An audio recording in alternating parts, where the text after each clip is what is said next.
अब heart circulation कैसे होता है वो बताएंगे कि ये जो इंफीरियर वेना कावा है और ऊपर का है सुपीरियर वेना कावा, इन दोनों से ब्लड जो होता है राइट एट्रियम में आता है। ये राइट एट्रियम होता है।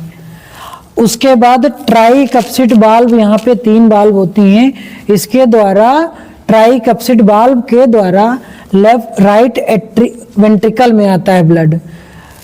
राइट एट्रियम से ट्राइकप्सिड बाल्व के द्वारा राइट वेंट्रिकल में ब्लड आता है। उसके बाद जो है ब्लड यहीं पे एक बाल्व होता है जिसको बोलते हैं पल्मोनरी बाल्व होता है, जो कि पल्मोनरी आर्टरी के द्वारा राइट लंग और लेफ्ट लंग में ब्लड जाता है। इस तरीके से सर्कुलेशन होता है, जो कि ये जो ब्लड अभी जो भेज रहे हैं वो डीऑक्सीजनेटेड ब्लड होता है, जो कि लंग्स में प्यूरिफाई होने के लिए जाता है। फिर उसके बाद जो होता है, जो पल्मोनरी वेन्स होती हैं,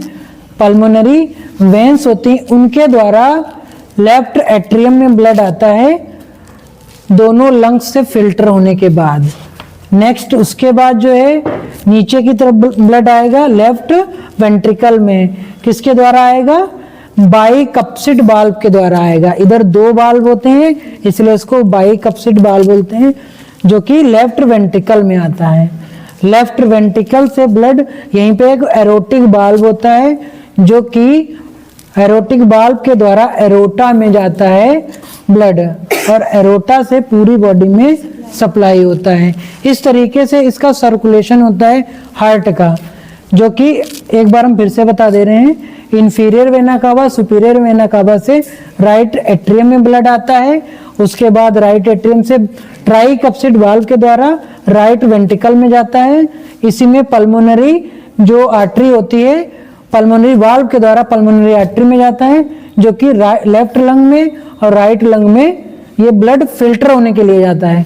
उसके बाद वापस जो ब्लड है फिल्टर होने के बाद पल्मोनरी वेन के द्वारा आता है लेफ्ट एट्रियम में। लेफ्ट एट्रियम से दोनों बाइकप्सिड जो बाल्व होते हैं उसके द्वारा नीचे की तरफ आता है, जिसको बोलते हैं लेफ्ट वेंट्रिकल। लेफ्ट वेंट्रिकल में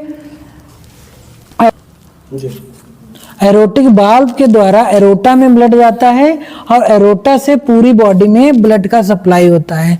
इस तरीके से जो होता है हार्ट का पूरा सर्कुलेशन चलता रहता है। ठीक है, थैंक यू।